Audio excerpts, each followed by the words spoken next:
Hello, everybody, and I hope you have been having a wonderful Saturday. I want to take the day to go over Ready to Love. It's like another little review because it's good to express yourself, and most of the time I'm in front of my TV or my device watching it and expressing myself to myself. So I figure I share that with y'all today just to get something up here, right? And I'm gonna do it in three parts. I hope I can get all of them on here. If not, I may break it down to three individual short videos, okay? This is for those of you who like Ready to Love or perhaps would, and like I said, I won't be doing these all the time. I really believe that I should have changed my the name of my page to my page of everything because it's different stuff. It's different things. You know what I'm saying? Okay, so all right, the first one we gonna call is loose ends, right? All right, basically this episode was on the men. It allowed the men to take their potentials and give them the opportunity to meet their exes or friends who they felt knew them best, right? Okay, well, when it came to one of the guys who had made the decision to bring on his ex, for the other girls to question or ladies to question or vice versa, come to find out he had just slept with the ex a month ago. And one of his potentials asked her, she asked the ex, she was like, well, do you still love him? And she said yes. And let me just say this now. Although I respected his honesty, because he seems to be a very honest guy, so I respected his honesty about the whole situation, because he definitely was pretty cut and dry when he responded. Or let's just say that he gave clarity about his intentions. In my opinion, there's no way that he is ready to love. That's just the way I feel, because he still was messing with somebody else's feelings and emotions. And to tell you the truth, he seemed like a pretty honest guy. So I'm sure that he had possibly expressed that to her. I'm all sure he did, because he actually had did the same thing in front of the other ladies. He said exactly what he felt about the situation, even after she had let it be known that she still loved him, right? Okay, let's see where I am on this. Okay. But he said it in front of the other girls, which other ladies, I don't want to say girls, which he said it amongst the others, which I'm sure that it just caused her more damage within her decisions to overcompromise and settle for whatever he does. I mean, talk about a damn soul tie. That's a soul tie for you right there. It was really sad to watch and slightly disrespectful that he had even chosen her to come. I mean, that's in my opinion, right? There was another guy on the show who had actually chosen one of his exes as well, but she made it very clear that there was no way they could be together. They just weren't meant for each other. And she was very confident about it. Now, she could have been covering up, but I didn't get that with her. I really think she meant exactly what she said.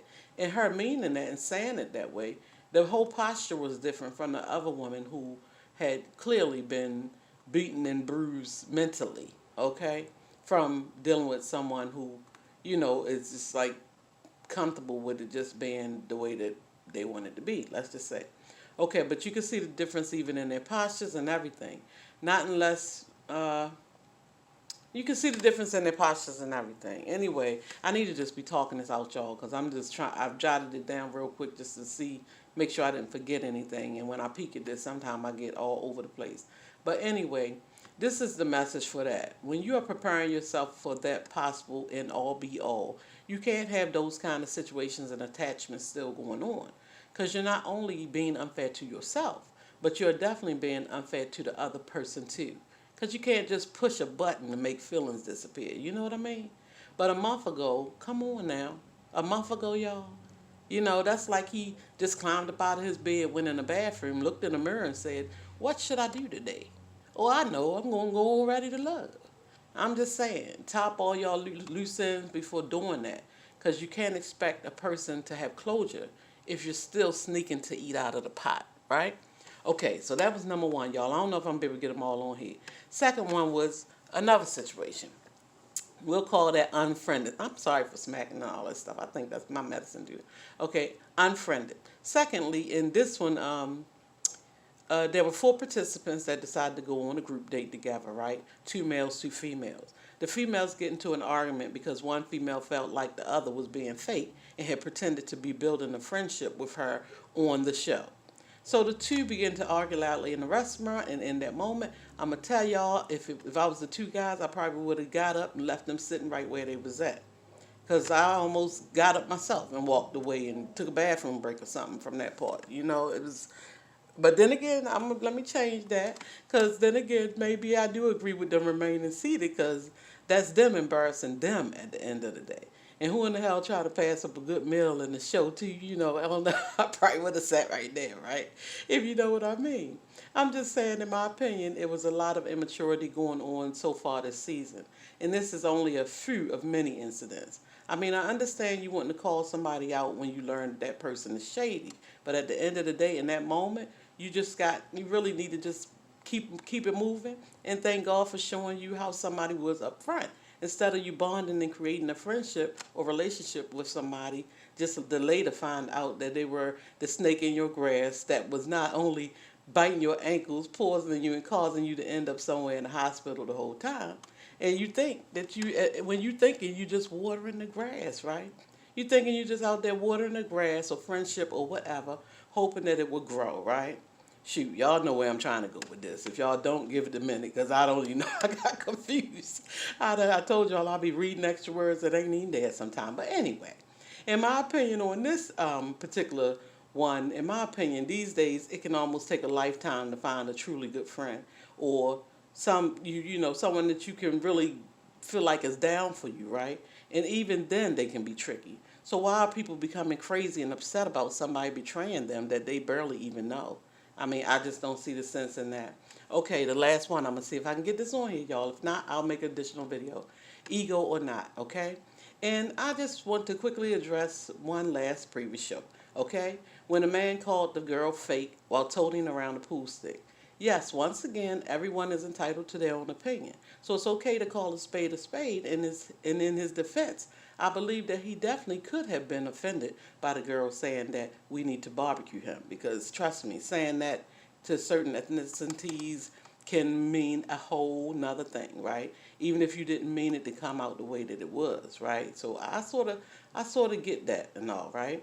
But in my opinion, I also think that some of his now aggressive behavior was also somewhat ego based from him being previously put in the bottom on the previous week, right? And on that note, the message is we can't allow the actions of others or the other no wait a minute. We can't allow the actions of another or others to determine whether we are worthy or not. When you do that, you are giving people power over you, which then allows them to toy with you, trigger you, and be able to get you out of your character whenever they want. I mean, everybody may have gotten that feeling at one time or another when we were children, you know? When you watched everyone get picked instead of you, as the team leaders chose who they wanted on their team in a friendly game of softball. And suddenly you realize that you were somewhat of the least favorite option, right? When you realize that you were the last one chosen. I mean, it can be hurtful, y'all. It can be, especially when we children.